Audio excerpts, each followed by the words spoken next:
Hello, everyone, and welcome back to my opinion. The IPL auction is upon us, and in this video, I'll be previewing the auctions of three teams: Chennai, Mumbai, and Gujarat. And let's get into this video. Starting off with the Chennai Super Kings, they've retained five players, four capped and the one theoretically, or in this case, uncapped player, and that is MS Dhoni. Even though I don't agree with that rule, because no matter when you've played for India, you've still got that pedigree. Players like Vijay Shankar and Piyush Chawla are also uncapped players. And while this rule makes it convenient for CSK to retain Dhoni at a low price, I feel it's not something which should have been introduced, because no matter when you've played for India, you've got that pedigree. Looking at these five retentions, there's one retention I don't agree with, and that is because of the money that is taken up as the fourth retention slot. So you've got Rutraj Gaikwad, Ravindra Jadeja, Shivam Dube, and you've got MS Dhoni, the uncapped player. Now, if you retain the fourth player, you've lost a further 18 crores on your budget, no matter how you look to split the finances up. Jadeja and Rutraj have been retained for 18 crores each, and Patirana has been retained for 13. Would he have gone for 13 in a mega auction? I don't think so at all. He recently got a forfeit in a T20I game against New Zealand, so maybe that would have increased his price a bit, but 6 or 7 crores max, CSK could have got him back. And for the extra 6 crores, they could have got another decently profiled player to bolster this squad. To my knowledge, I don't think there's a rule barring franchises from paying players extra compared to what their slab retentions would be.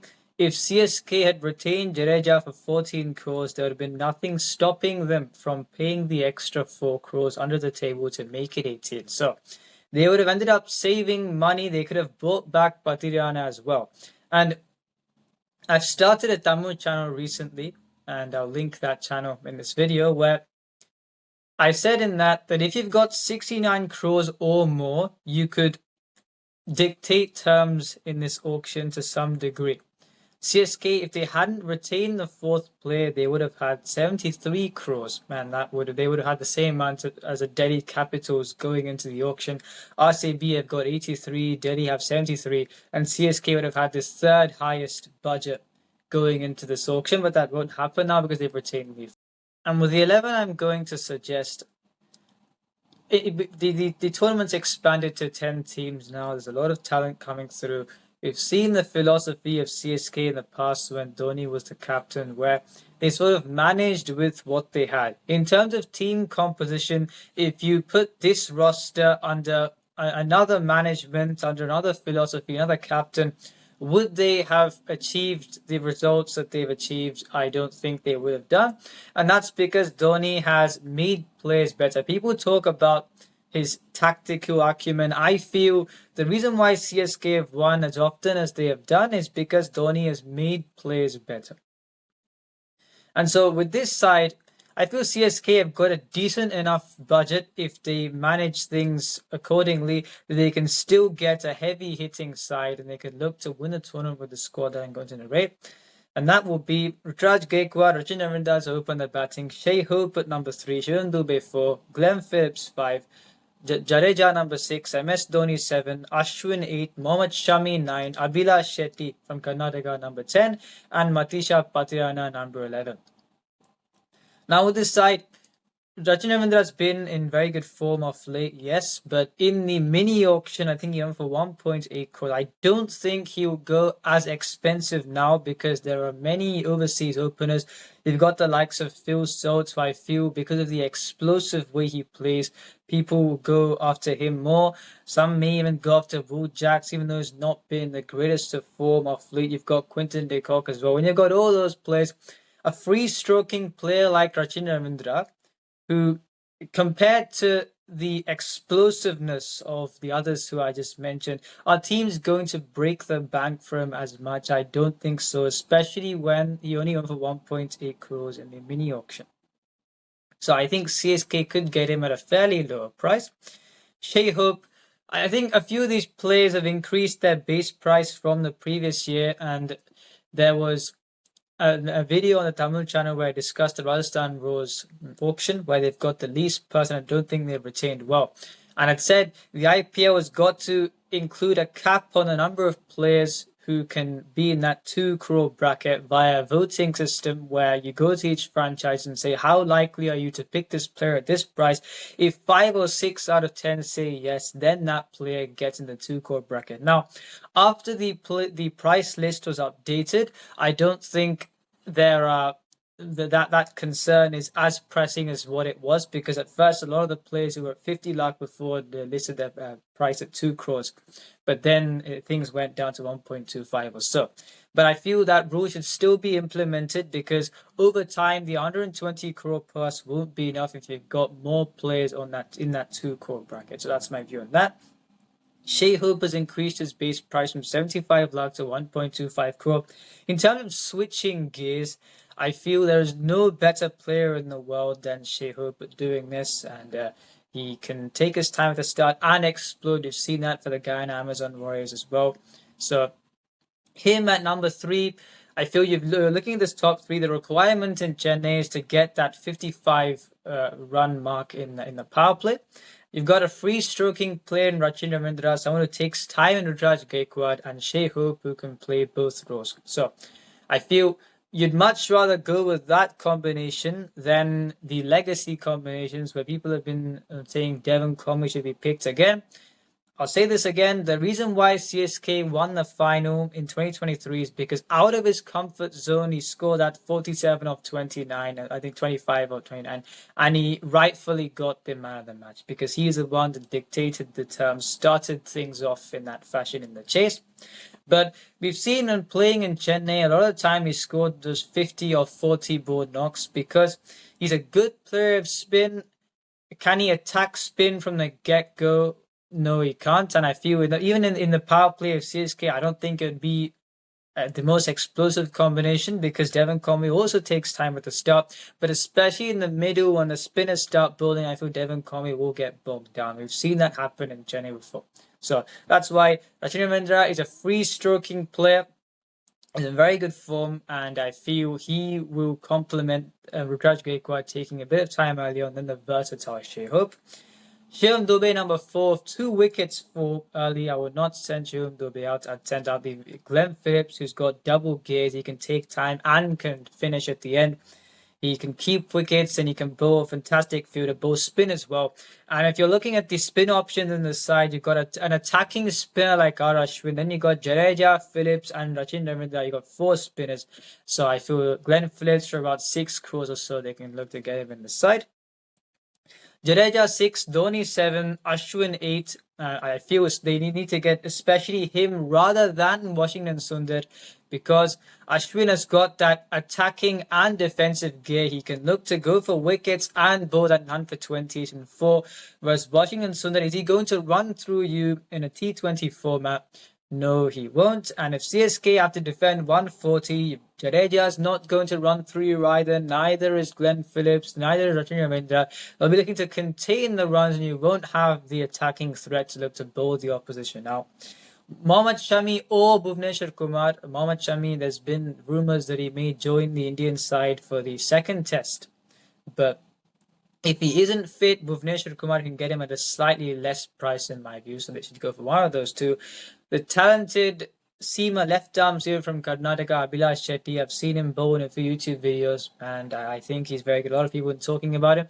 He was unsold in the mini auction, so I think at a maximum about 3 crores, not to 3 crores, I think should be fine. And Patirana as the death bowler. So Shami, Abhilash Shetty with a new boy. You got Patirana, you got Ashwin and Jadeja, fantastic spin bowling combination. Plus you've got 2 more spinners in the side, and if need be, you got Shivam Dube to bowl some medium pace as well. So looking at this side, this is not what they did previously where they managed with the resources they had. With this side, you've got enough quality there that just on paper you can back them to go a long way in this tournament and even win this tournament. And looking at backups, I've gone with Sikandar Raza at base price as a backup for Glenn Phillips. No one has got as many man of the match awards as Sikandar Raza has got in this format, and I feel he would be the deserving backup for Glenn Phillips. If they can't get Faf du Plessis, I think he's going to be the captain of KKR at 4 crores. There's a player who's got a couple of good knocks recently, but I wish for him to do well. He's a talented opener. We've seen him play some destructive knocks. In the last year, he's not been in much form, has struggled with injury at times as well. That's Evan Lewis. I feel I don't think there'll be a loss of form for Rachin Ravindra because he's only got better since the previous year. But if there's an injury, which I don't think there'll be either, you've got Evan Lewis, who's a destructive opener, who will also complement what needs to be achieved in Chepauk, where you've got to get that 55 in the power play. So that's why I've gone for him there. And I hope he does well because he's got into a bit of form off late, which is good for him going into this auction. And I don't think they'll be able to get Faf du Plessis because I feel he would go for 4 crores and be the captain of KKR.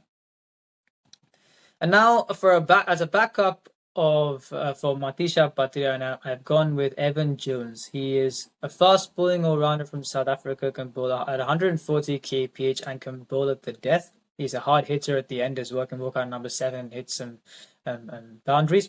And you may think this is a gamble. He's had his injury concerns as well, but I feel there's not an out-and-out death bowler as a backup for Patriana in this auction. They should not go for Mustafizur again because even when he was bowling in Chennai, he went for a few runs.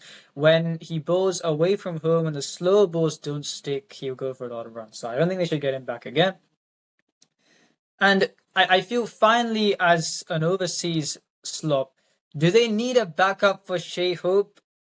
He's not someone who gets injured. I don't think they need a backup for him because you could easily include someone like a Sheikh Rashid at number 3, who has been doing very well in the Andhra Premier League. So they could use that last slot to get a backup for another backup for Matisha Patriana if necessary, but they could also look to get a backup for Shai Hope because with the Sri Lankan players, you never know in terms of injury. Apart from Nuwan Tushara, they all get hamstring injuries. Even Hasaranga recently, he missed the ODI series against New Zealand because of an injury. I don't know what the strength and conditioning would be because even the spinners are getting hamstring injuries. I don't quite understand that. They're all skilled bowlers, but because of their injury concerns, you are hesitant to pick them for make them a core part of your side in the auction, apart from Nuwan Tushara. So that's on that. So if CSK get this side, and you've got talented bowlers like Abhishek Vijayakumar, who wasn't used well in RCB as well, he can bowl to death and can score some runs at the end. This side, I feel it's got the weight, even on paper, to go and win the tournament.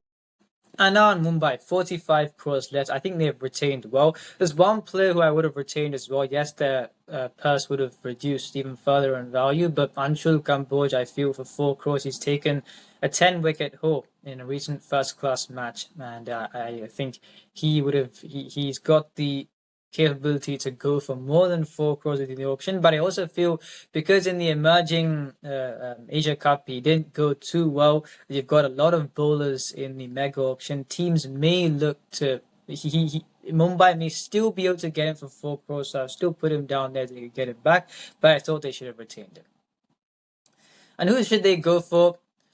Mumbai haven't got, apart from the Indian spinner, Mumbai haven't got the purse where they can go all out for someone. You've already got the match winners there. Therefore, if you get the Indian spinner, I feel they can assemble a squad. By buying intelligently, they can really assemble a very good squad. So as far as my 11 has gone, I've gone with Rohit Sharma opening with Phil Salt, Tilak Verma 3, Suryakumar Yadav 4, Hardik Pandya 5, Shafeen Rutherford 6, Washington Sundar number 7, Bumrah 8, Keshav Maharaj 9, Deepak Chahar 10, and Tushara at number 11. I feel Phil Salt will go for a bit because even though, will he go for exorbitant amounts of money? No, because you've got a lot of overseas keeper batsmen, opening batsmen in this auction. But with the form he's been in of late, I think he'll definitely go for about 5 crores or so. Mumbai can look to get him, and they've got a keeping option sorted there as well. Shafeen Rutherford went at base price even in the mini auction, so I don't think he'll go for too much in this auction. The maximum about 3 crores or so Mumbai could get him. They've got a second left-hander in the top 6 with Tilak Verma and Shafeen Rutherford. And I think this top 6 looks fantastic if they get those signings. I don't think it should be expensive. You combine combined, they should get them for about 8 crores or so, both Phil Salt and Shafane Rutherford. The one player who they should break the banks for is the Indian spinner. Now for CSK, I said R. Ashwin. The reason why I said they have to get Ashwin is because if they get Washington Sundar, they won't have another player who can look to run through the opposition from a spin bowling perspective. Whereas in Mumbai, the finger spinners being economical in the middle overs is the one that's going to help teams win matches. But do they have to run through the opposition? No.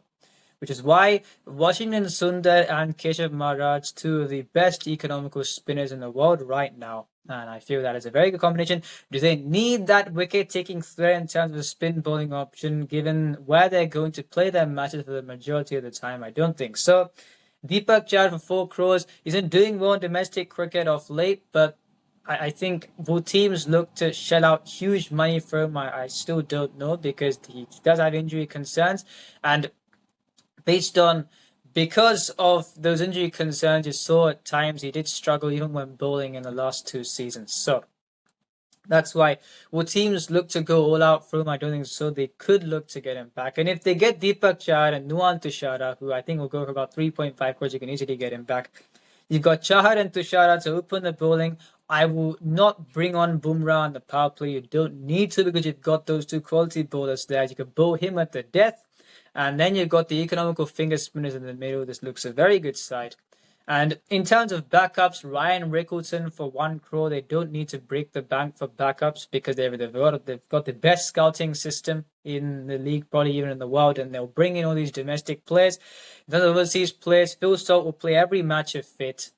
And I think Ryan Rickleton as a backup, I think would be a very good backup at base price.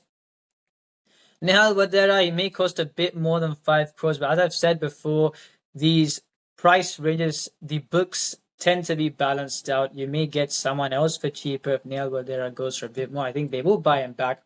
The young finisher, Shuryan Shekdev, I think he's a great prospect. Mumbai would definitely go for him because he plays for them in Mumbai in the domestic circuit. Naman Dir, they scouted him before. I think they could buy him back at base price. You've got Kumar Kartikeya, they also go for him again. And Piyush Chawla, the uncapped player now, they will definitely go for him again. So even though they'll be spending a lot of their money in their starting 11 with these backups, they are high quality backups. They need to find an overseas seamer to back up for Tushara. There aren't too many. You've got players for cheaper prices like Shariful Islam, who I think are good. However, in Mumbai, you've got to. He takes wickets, yes, but he also gives runs. If the opposition, especially the impact sub nowadays, gets a 51 for 2 and 6, they're still at a position where they can go and get a big score. Because even though he gets wickets, he does go for runs, which is why I don't know who they're going to go for as a backup for Tushara, but I think that they will go for someone who is reliable. So yeah, this squad, I don't think there is too much rocket science required. They've got the match winners they've got already. They don't need to look for even more. They don't have the purse to look for more than one big signing in terms of budget. And even if as long as they only break the bank for the one spinner, they've got enough options in the auction that even if you pay 5 crores for someone, you can get a very good player. And I think this side looks good. They should go. Gujarat, they have retained Shubman Gill, Rashid Khan, Sai Sudarshan, Rahul Tewatia, and Shah Rukh Khan. I'm surprised they retained Shah Rukh Khan because they didn't give him much of an opportunity in the previous season. I don't know why they bought him for that much in the first place, because you had Vijay Shankar, who was not a power hitter, yes, and we saw when he walked out later, especially in the slow tracks in the previous season, he struggled. Abhinav Manohar had been playing very well for them whenever he walked out to bat, and Shah Rukh Khan, he didn't get much of an opportunity in the previous season, neither did he do much. So I thought they created unnecessary competition with someone like Abhinav Manohar who had done well. And if you wanted to retain a finisher, you could have retained Abhinav. Or what I would have done is retain Mohit Sharma, who would go for, I feel, at least 4 crores in this mega auction. So that's what I would have done. But apart from Shah Rukh Khan, I think they have retained, okay? They got 69 crores to spend the auction, which is a decent purse. And who I've gone for is Shubman Gill opening with Sai Sudarshan, Ishan Kishan number 3, David Miller 4, Rahul Tewatia 5, Shahrukh Khan 6, Rashid Khan 7, Noor Ahmed 8, Mohit Sharma 9, Josh Hazlewood, Bhuvneshwar Kumar probably better ahead of them, Josh Hazlewood 10, and Bhuvneshwar Kumar at number 11.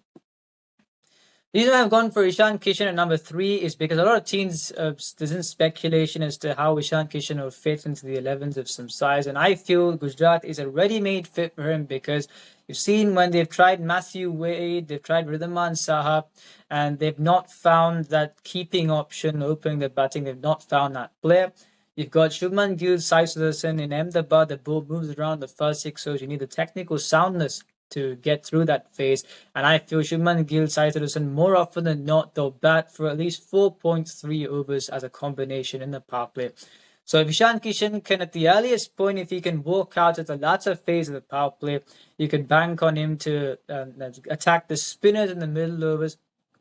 And you've got a David Miller with double gears as well, where he takes a bit of time in the first 10 balls before unleashing. 3 steady players in Shubman Gill, Sai Sudarshan, David Miller, given the template in Ahmedabad to get that 80 for 2 mark, 80 for 1 mark, let's say, in 10 overs. They've got 3 out of 4 players who can look to do that job, and 1 player looking to attack is not a bad thing. Ishan Kishan at number 3. So I think this looks a very good top 4. Rahul Tewatia, number 5. Now, we've seen against CSK, for example, when he walked out later, especially in the slow track, he faces about 13 balls or so and scores 5 runs. But if he walks out at number 5, like he saw against the Punjab Kings, where he saw that came through, he can really prove it as a value-add addition, which is why him at number 5, they should look to back him at that position. Shahrukh Khan, they've retained him, so they've got to back him at number 6. Rashid Khan, number 7. And in my view, if you're looking at this side, what addition is they may look to get another overseas batsman? Where will they play him? Because you've got that top 4 there. I feel Tewatia should bat at 5, so top 5. Rashid Khan 7. You've retained Shahrukh Khan, so you've got to back him to some extent. Where will another overseas batsman be able to fit into that 11? I don't think they'll be able to fit into it, which is why you should look to back Indian finishers, meaning they don't need another overseas batsman in the top order or in the top 6 apart from David Miller. They should look to strengthen their bowling because every team, I think, if they play their cards right, they will have a decent, at least 3 prominent bowlers in their attack. Rashid Khan 7, Noor Ahmed, they'll definitely go for, I feel, Mohit Sharma, Josh Hazlewood, and Bhuvneshwar Kumar. Bhuvneshwar Kumar and Josh Hazlewood can bowl up front, and Josh Hazlewood should finish his overs before the death. So you've got Rashid Khan, Noor Ahmed, Josh Hazlewood. You will not get runs at all as an opposition batting side. Rashid Khan will look to contain the runs. Josh Hazlewood will look to contain the runs, and Noor Ahmed will be that wicket-taking threat. And then you got Mohit Sharma and Bhuvneshwar Kumar to bowl at the end. And in terms of an impact sub, you've got Shubman Gill, Sai Sudarshan, David Miller. More often than not, they'll bat 60 deliveries. Ishan Kishan, you don't know with the way he looks to attack. Shahrukh Khan, you don't know either. Rashid Khan, if you combine Shahrukh Khan, Rashid Khan, Ishan Kishan, you can get a 20 balls there, would be 80. And Rahul Tewatia could play about a 15 balls. You've got 95 balls there in a worst case scenario. If you get potentially another Indian all-rounder, then you could use the impact sub scenario. But if you're looking at this combination that I've got here, where if you've got 95 deliveries covered as far as things go by default, do you need to make an impact sub for batting straight away before you've bowled a ball and faced a ball in the battings? I don't think so. Which is why if they bat out their 20 overs and you've not lost more than 5 wickets, I'd say they can include the impact sub as another bowler as well. So the death bowling would be a bit more bolstered because Bhuvneshwar Kumar can be hit or miss at the death nowadays. So Mohit Sharma, the impact sub, and then you've got Bhuvneshwar Kumar, Josh Hazlewood to bowl up front. So this looks a very good side. As far as backups go, you've got Mohammad Nabi at base price 1.5 crores, where as a backup for Noor Ahmed and Rashid Khan, Noor Ahmed be that wicket-taking threat, yes, but I feel even if you've got Rashid Khan, Mohammad Nabi, it's a very good spin bowling combination. A backup for Josh Hazlewood, maybe I put Matt Henry there because he's also someone who's not a death bowler. He more so bowls up front. But maybe if they could find another alternative, they could do so. But I've got him down there because he does bowl the new ball. An Indian spinner, Jataved Subramanian, a wrist spinner. I feel a lot of teams would go for him. They should go for him. And Gujarat Titans, he can be a backup for Noor Ahmed, where if they want to free up another overseas slot, he could play as a very capable bowler. A keyboard batsman, a backup for Ishan Kishan at base price, because if Ishan Kishan is fit, he will play every match no matter how he does. In fact, the top 5 will play every match no matter how they do, which is once again the reason why I'm saying if they spend some at least 5 crores or so for an overseas batsman, it would be a waste. And a cheap backup for David Miller once again because he'll play every match. Looking at the side, they've got just over 17 crores left, and I think if they play their cards correctly, they can build a very good side going into this auction. So that's these 3 teams done. If you enjoyed this video, please like and subscribe. Please share with your friends. Remember, this is my opinion. What's yours?